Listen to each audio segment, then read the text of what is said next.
Isin waliin geessan isuma agarsiisa. Isa keessa malee isin humna guyyuu dhimmi. Akka isa malee hin deemtan jalee. Maal jalee? Atileen hin deemtu. Nimbe. hin deemtan illee. Ijoolleetti jala Maal bar Xariiqa xiyyaara dhaabbattee si fi caalaan addanaan geessetti taanaan ani caalaa irratti wareegama meeqa kafalee jira. Wareegama meeqa itti dirameetiin itti ilaaladhee akka irratti tahiin hin qabu sababa caalaatitti hin ta'e dira kana hunda ani dirqama caalaa if jala deebisee caalaan na bira deebi'ee ilmaan na wajji guddisuu qaba. Eega ati kanaan dhufte gudura ani yaada kana mataan qabu beeku. sammuun ammatti waan kanatti yaaddi ilmaan Oromoo. maaliif gaafa isa jala jirtu eessi sargaa kutte amma karaa dheeraa kana eegana fiddee akkana danda'uu dhufte moo na dhagee abbas xiyya amma eega tanaan dhufte ani ganaan hordoftootaa fi Dhaggeeffatoota daawwattoota jecha. dhiifama gaafadhee caalaa galfadhee mana deeffadhee caalaa fa'aruusa godhee naafi caalaan aayilaa nagiyaa taanee hojii jiraachuuf dhagee abbas xiyya waan siin jiru eda akkumaan eda siin jeetti laal silaa dhalka haadhatii ta'uu baatte araqii godheetiin sirraa gabaabsaa siin jee nama waanii daldala jiru karaa na dura dhaabbatee karaa kayyara dhaabbata waanii daldala jirus agarte akka wanti tijaas kijiban tahini waanii niin godhe jeessanis godhees garsiise arra maammatis geesse maamma bakka sanillee waan san geesse eegaan ati amma hojii tana ati alaaqaati jettana dura dhaani kiji obsi gaafee si karaa gaafata dhiiraatiin dalee naadii saqaamaan obsaa miti obsi gaafee si godha ati alaaqaa arraas baruu fadhinaa ta'in guutattu gaafii dhagee waysiima gaafi obsi gaafi na goota arra ati ani caalaa dhugaan jaalalaa deeme waa kijibaa deeme oddan baafatin ati ala kulli alaaqaati jettana dura ni dhaabbattamoo duraa hammaytu taata ka dura dhaabbattee na daangeessamoo na duraa mayxee na gargaarta ankaraa ati jettu kanarratti si gargaaruudhaaf qophii miti arraas baruuf dhageeffadhu akkanetaan waan takkallee na godhuu fuula dandeessu. ilmaan Oromoo durattiin si Ani yoonii fi ati godheetiin si yoo garsiisaa ati ana waa goote ani rabbii irraa uumaan qabu kanuma ati jirtu kana karaa sirriitiin dhageeffadhu. obboleessa kiyya ani dirqamina goonaan caalaa harkachuudhaaf ani caalaa akkatti na godhu Ammaa kun wanni si akkaan ani caalaa jaaladhu dhageeffadhu ammaa wanni si dhaabbaduuf dantaa walii qabna naaf yaatiis. Naaf Ati itti jaalalaaf deemu jirtaa miti. Ani caalaa ijaarraa boodhaa deemu jira. Dhageeffadhu. Kanarratti leecalloon maallaqa kiyyaas as keessa jirti.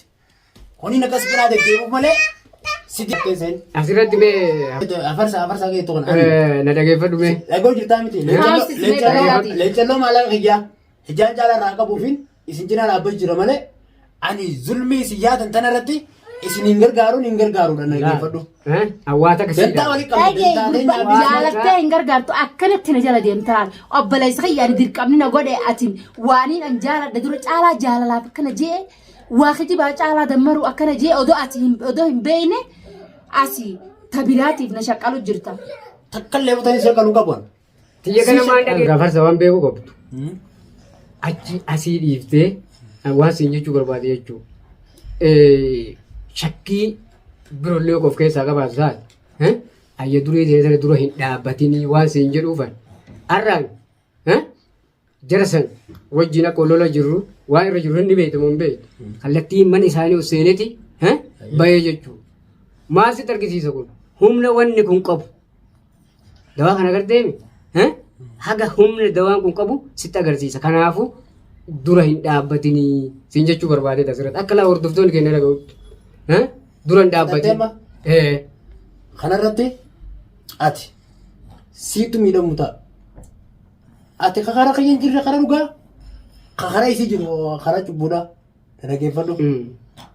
Aniin kuni si mararuun qaba. Dhageeffadhu. Gara kaaniin eenyu hojjaa keessa fakkame dhiinni dirraa gayyaa'e. Sababa eenyu sababa isii furmaata eenyu xiqqa ijoolleetti akkasii natti taphate jawaadiin akkasii natti taphate jechuudha. Dhageesse san gubbaadhaan maallaqa dilaan gana goo kana ilmaan kee si mataa kee dhangalaasu jira. Ilmaan si irratti akkasii dhangalaasu jira. Si mararooti osoon hoggutak caalaa san harkaan qabadhee haran bahin. Gartee miti isii tanaaf isee dura qabee isiin irraa kafalattee anis irraa kafaladhee akka sareetti akkasitti ergamu takkatti qabu isin laalchisin isiin gocha kan hundana irratti hojjettee fuutee isa aruusa godhattee mana galfattee gammachuu ilmaan siitiif isaa wajjin ilil jechuu deeman jireenya bareedaa jiraachuu deeman. Laal waa tokko nuti beekuu qabdu. San irratti ilmaan Oromoo asirraan harkuu jiran dilaan akka lafoo jiru kana maaluma namni naan jaa'u bo'aati ati dhiira dhalaa jala akkamitti deemta waan dhalaa si jettu kami goota kami qabachuu dadhabde kanaan jechuu jiran jechuudha. Ilmaan Oromoo obboleettii ajjeesan jedhu jiranii. Nagayin siin jeeni. Obboleettii ta'e Obboleettii ta'e karaa rabbii deebisii. Obboleettii qaalii siin godhini obboleettii ta'e ajjeesii siin Siirii jechu goota jiranii. keessaniif hin tolu. Akkuma caalaadhaan intala sana firraa hiikii intalti tun hin taane intala sana firraa hiikii odoo maaliif intalti tun gocha kana hojjetti dubbachuu dura namni kun maaltu nama kana. Sheekotii hundaa keessan dawwalee kan na cinku jira. Si dinqanii miti san dhimma mataa san dhimma ta'eeti bita karaa nagayaatiin ani kun midiraati siirii tanurraa dhiiftee caalaa san hangaan dandoota ciniinnadhee fiduu danda'a yoo fide dhageeffadhu maalaa eegan lakkifnaan abbaa bada gamaa gamna qaban makiinarra kaanii naaf fiden dhageeffadhu kanarraa siis lubbuu ta'e baaftee ulaa gandaa alagaa sanitti ergite aterraan tana akkuma rabbiin fadhuun si fide malee silaarra dhiini kee dhiiga saree ta'e jira namnichi buutee isa arguu jiru. Dhagee kasaatee mikeeti kata'uu jira. Hordoftoonni Oromoo isii bira qubasi qaban ana bira qubasi qaban. Gartee miti isaan ammoo isaan biraa akka deemte qubasi qaban ati jidduu kana itti eessitti nyaadhamee hin jetta. Eenyu nyaate ati nyaatte malee. Siite ergite anaa ergeen. Yoo atummaan kara qabdee nyaatte malee namni biraa kan nyaatu jiru. Ati dhagee waa takka waa dasiseena. Tokko hin jiru. Ani ilmaan Oromoo duratti waa dasiseena ati xariiqa kiyyara dhaabbatte taate. Dhagee waan takkaan siima. Fixadhu takkaa fixadhu. Niin fixadhaa dhageeffadhu. Ati fuula kiyya dura xariiqa kiyyara dhaabbattee siifi caalaan addanaan geessette taanaan. Ani caalaa irratti wareegama meeqa kafalee jira. Wareegama meeqa itti dirameetiin itti ilaaladhee akka irratti tahiin hin qabu. Sababa caalaatitti hin ta'e dira kana hunda. Ani dirqama caalaa if jala deebisee caalaan na bira deebi'ee ilmaan na wajji guddisuu qaba. Eega ati kanaan dhufte gudura ani yaada kana mataan qabu beeku. Sammuun ammatti waan kanatti yaaddi ilmaan Oromoo. Maaliif gaafa isa jala jirtu? Eessi argaa kutte amma.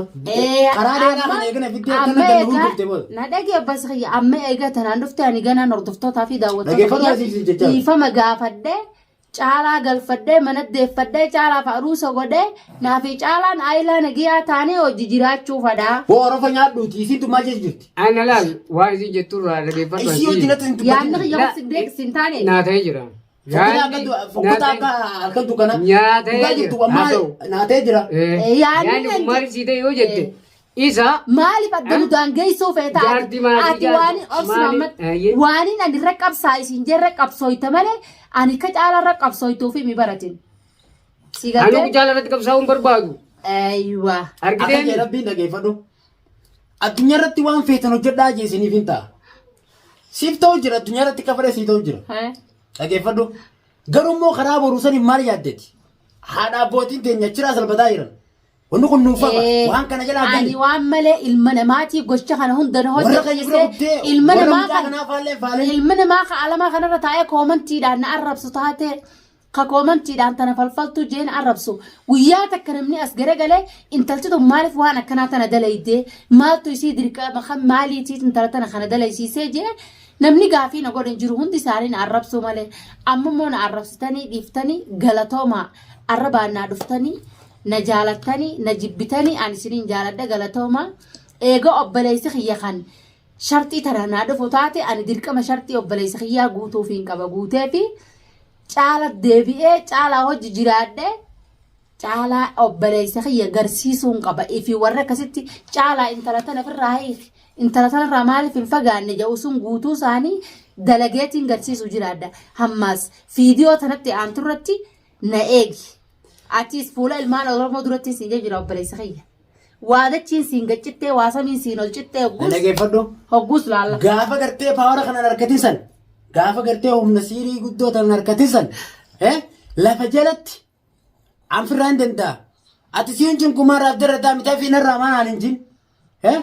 Eegi gartee amma barati wareegama dhimma ta'e jecha wareegamu jirta. Dhageeffadhu paawara guuttattee jabaattee gartee miti siiriin ta'e waa hunda si hojjechuu eegalta kana ana irratti al taatee atis akkasiin si godha akka isaan si godha dhaabbatte waan siin jedhu waan siin hojjedhu Ani waa meeqaan narra dalagamee jira waa meeqaan narra dalagamee jira roorroo meeqaan narra dhiyaatee jira alamarraa taatu ilmaan Oromoo akka jiranitti kan arrabsu malee ka guyyaa tokko intaltunis ilmoo Oromooti hammaattee toltee jalloo taatee intala Oromooti jee namni maalirra dhaabbattee kimiyaan gocha kana dalagu jirtiin aan jenne na arrabsuu malee saree fi bashaa akka jettee ta'istoon natti erganiitu mana arrabsuu malee fi hantuu tanatti erguu malee Ana masirratti Isin dhaamsa koomantii irratti kana godhuu malee. Ani ammoo jaaladhee dalaguutti hin jiru. Dhageeffatu sillee fi hordoftoota illee. Hordoftoota maaliif? Akka argitee mi? Dhaamsa waa'ee kanaa Ani dhiifamaan gaafadha hordoftoonni kiyya naaf saaman. Ilmaan Oromoo qalbii isaanii Isaanirraa maal naaf saaman. dhaggeeffatan? Maali wani naamu? Laal wanni dhagee laal akka alaa jedhamu kanaa miti. Sii galee? Alaa dhufaan akka mana keessaa. Islaamaa anaaf godhe dhiis rakkoon qabu. Maal feetamee obboleessa kiyya akkaan caalaa akkana qalee Garaan aadaa duraanuu Garaan dhaggeeffatu. saara buqqeeti. Ilaal takkana itti san mastii sanii ni dhala jala. Kibaaba guddaa sanii shimaal jettaan gaanarraa himisa wanta Jechi kee kun ammaan akka nama gurraan hin quluu bishaan toora dhaabbatanii jirala. Ammas mina maal jenii wanta aanantu dhadhaa keessa beekata guddaa sanii ni dhala. Rakkoon qabu. Garaanumaa Jechi dija kee kun bagasiis dhalee naas dhalee dhaggeeffatu. Ati ilmaan Oromoo dura gaarii ta'uu fi Sambira dabalii malee. akkanetta ani hamtuus ta'e gaariis ta'us niin beeka. Summiis ta'e amma summiidhaan ammoo summii sanirraa da'otti ishii deebi'uus ni dandeenye gaarii. Maaltu kasa walququ gosa? Wanni ol naququ wal dhibuu keessan kana. Wal dhibuu Isa keessatti maal wanni ta'e, naququ Kan na cafaqiif ga? Kan na cafaqiif ga? cafaquu maasi cafaqaa miti. Jalaa dhaabbadhu. Caalaan maali dura natti himime? Caalaan qabeenya Jalaa kiyya. dhaabbadhu. Qabeenya Jaarsi dura qabeenya. Caalaan qabeenya kiyya. Anaa jesi qabee Dirqama gaafas. caalaan waan kiyya waan namaatii miti. Ay, Ifarkas haqisii. deebisuun qabaa. Fadhiireetiin alatti hin jalaasi Haqa fuudhan. kiyyaa. Fadhiireetiin alatti hin jalaasi fuudhan. Amma dhagee wayiin siima. Tanaa sani jennee. Mucaan xiqqaan kana beekaa. Dhagee. Tanaa sani jennee. Badhaasaan kana beekaaf. Dhiisnirraa. Akkaataa mana kiyyaasii fi badhaasaan natti baaftaniis tanaa sani jennee fuula ilmaan Oromoo duratti akka hinneef itti naasawu. Tan amma afaanuma keessan akkasitti walii qabaddaa. Dhagee akka natti baaftansii fi isaa beeka. Akkaataa yeroo san keessa dalaynee itti bahee fi kana anaa fi isinii fi fiidiyoon nu marameeta fiidiyoo alamarra jiraa sanis qistaa. Akkaataadhaan mana kiyya keessaatti bahe. Qistaan diyya guutuun alamarra jirti. Anaa miti akka itti aarsitee. Sin shawwanne. Hojii ta'e keessa. Naatsine, sin Gartee hojii shawwanne. ta'e keessa utaalchiftee caalaa galfattu. Anaa miti. Dhagee abbaan mana jiraa gurri ala Dhaggeeffadhu. jiraa jan. Qistaan diyya guutuun Isatti isin deebitu? akka isinatti. Isatti isin deebitu. Tanatti deebicha godhee deebi'ee si garsiisa gaa. Dhagee caalatti saaree akkaan achi garagalee caala fayyana si balleessi. Ilmaan Oromoo dirqama sababaa keetitiin ilmaan Oromoo akka Tanatti jirantu yaadin. guututti dhiifama gaafadhee caalaan akka caalaan naasaa ma'u caalaa eenyutu akka inni naasaa ma'u godha ilmaan Oromooti. Dirqama hordoftoonni fi daawwattoonni caalaa intala naasaa ma'ii Sumaatti tolfatee jechuudha. warra biraa Naaf saamanii an karaa isaan irra deemnaan ji'anirraan deemuu deema ganaa. Ani toobbachuuf hin deemaa obboleessa. akka feetaatu malee caalaan agartu.